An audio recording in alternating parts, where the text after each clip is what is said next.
நேபாளத்தில் கைலாய மலையை தரிசனம் செய்வதற்காக கும்பகோணத்தைச் சேர்ந்த தனியார் சுற்றுலா நிறுவனம் மூலம் தமிழகத்தின் பல்வேறு பகுதிகளைச் சேர்ந்த 57 பேர் சுற்றுலா சென்றுள்ளனர்.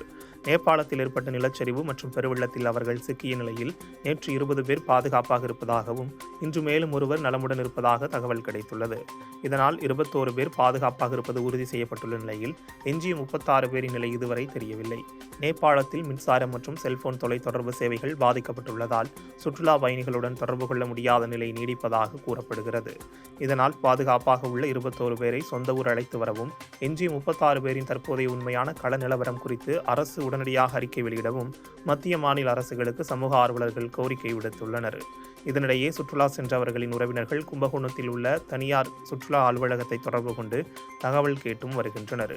இந்த நிலையில் நிறுவன உரிமையாளரின் மகன் முகமது உசேன் இன்று நேபாளத்திற்கு புறப்பட்டு சென்றுள்ளார்.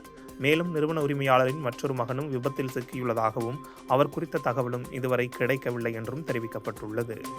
நேபாள நாட்டில் ஏற்பட்ட பெருவெள்ளத்தில் சிக்கொண்டிருக்கின்ற தஞ்சை மாவட்டத்தைச் சேர்ந்த 17 பேர், கும்பகோணம் 10, இதர பகுதிகள் 7 என்று 17 பேர்களுடைய நிலைமை என்னவென்று அறிய முடியவில்லை.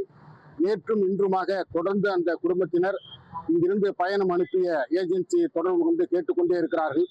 அவர்களுடைய குடும்பத்தினர் எல்லோரும் மிகுந்த சொல்லொன்னா துயரத்திலும் கவலையிலும் இருக்கின்ற சூழ்நிலையில் இன்றைய தினம் நமது மாநில அரசு அந்த பேரிடர் மீட்பு குழு எப்படி செயல்படுகிறது என்பதை கண்காணிக்கவும், சிக்குண்டவர்களை மீட்கவும், ஏற்கனவே மீட்கப்பட்டுள்ளவர்களை பாதுகாப்பாக கொண்டு வரும் என்ற பணிகளுக்கான ஒருங்கிணைப்பதற்கு நமது மாநில அரசு சார்பில் மாண்புமிகு முதல்வருடைய உத்தரவின் பேரில் 4 அமைச்சர்கள் இன்றைய தினம் டெல்லி சென்றிருக்கிறார்கள்.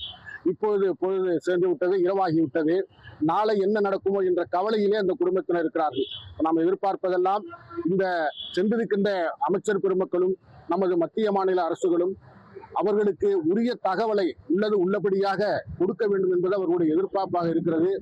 2 நாட்கள் கடந்துவிட்ட நிலையில் அவர்களுடைய நிலைமை இன்றைய தினம் அந்த வெள்ளப்பெருக்கு வடிந்ததற்கு பிறகு நாம் காண்கின்ற அந்த ஒரு துயரமான ஒரு சூழ்நிலை.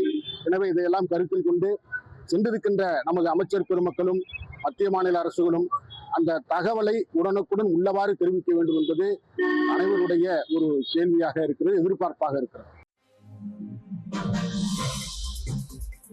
Thank you.